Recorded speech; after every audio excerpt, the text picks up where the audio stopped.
अगर आपके कमरे का भी दरवाज़ा रात को 2:13 पर अपने आप खुल जाता है तो भूल कर भी बिस्तर के नीचे देखने की कोशिश मत करना। बिल्कुल मत करना। ऐसी ही एक कहानी है ये राहुल नाम के आदमी की, जो कि अभी अभी शहर से आया था। नया आदमी था, नया खून था। वो इन सब बातों पे भरोसा नहीं करता था। वो एक घर खरीदना चाहता था। लोगों ने उसे समझाया था कि वो वाला घर ना खरीदे, लेकिन वो आज के समय का आदमी ठहरा, तो इसलिए उसने इन सब बातों पे ध्यान ना देकर उस घर को खरीद लिया। वो घर सस्ता, अच्छा और थोड़ा शहर से दूर था, तो उसे अच्छा लगा, इसलिए उसने उसे बाय कर लिया।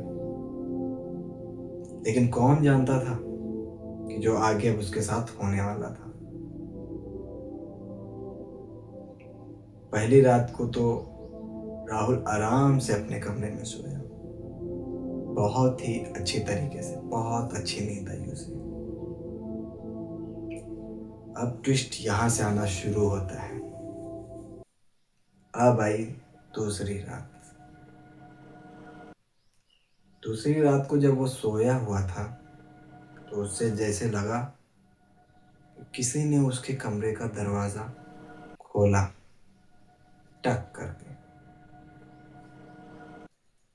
चूंकि वो थका हुआ था तो आराम से सो गया, उसने ज्यादा ध्यान नहीं दिया। अब आई तीसरी रात। मेन गेम चेंज यहाँ से हुआ। तीसरी रात को जब वो सोया हुआ था तो उसने साफ साफ देखा कि दरवाजा खुला हुआ है। उसने जब देखने की कोशिश की तो उसे कुछ भी नहीं दिखा, सिवाय फर्श पर गीले निशानों के, पैरों के। अब उसको भी डर लगने लगा। उसने सोचा कि अब मैं पूरे कमरे में सीसीटीवी कैमरा लगवा देता हूँ। पूरे घर में उसने सीसीटीवी कैमरा लगवाए। और जब चौथी रात बीती, उसने उठकर सुबह देखा तो उसे कैमरे में कुछ भी नहीं मिला, सिवाय इसके कि जो कमरा था वो अंदर से खुला था और पैरों के निशान भी बाहर से नहीं आ रहे थे, ना ही कमरे से दरवाजे तक जा रहे थे, उसके बेड के नीचे से जा रहे थे। अब उसने डिसाइड किया कि आज वो पकड़ कर रहेगा, आज देखेगा। पांचवी रात को वो सोया नहीं था। एग्जैक्ट जब 2:13 हुआ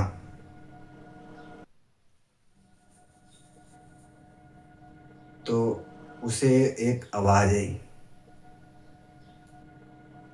कि अब क्यों इंतजार कर रहे हो, आज अब देख ही लो बेड के नीचे। वो डर गया, लेकिन वो काबू से बाहर हो चुका था। ऐसा लग रहा था जैसे वो अपने आप ही बेड के नीचे देखने को जा रहा है। जैसे ही उसने बेड के नीचे देखा, उसे उसका खुद का ही चेहरा मुस्कुराता हुआ मिला। उसको देखकर वो डर गया। और जो नीचे वाला चेहरा था, जो उसके ही जैसा था, उसने कहा, ठीक है, अब तुम ऊपर सो जाओ और मैं नीचे सोता हूँ। उस दिन सुबह जब काफी टाइम हो गया तो बेचारे आसपास जो एक दो लोग रहते थे, उन्होंने दरवाजा तोड़कर अंदर आए जब, तो उन्होंने क्या देखा कि राहुल बेड पर पेट के बल लेटा हुआ है। पीठ उसकी लोगों की ओर है और आंखें उसकी खुली हुई और चेहरा थोड़ा सा मुस्कुराता हुआ। वो इसलिए नहीं मुस्कुरा रहा था कि उसने कुछ देखा था, बल्कि वो शौक से मुस्कुरा रहा था। उसे शौक लगा था। राहुल मर चुका था। लोगों ने उसका अंतिम संस्कार कर दिया। तो दोस्तों, आज की कहानी यहीं पर खत्म होती है। लेकिन अगर रात को 2:13 पर कभी आपके कमरे का दरवाजा खुले, तो भूल कर भी बेड के नीचे देखने की गलती मत करना। बिल्कुल भी मत करना।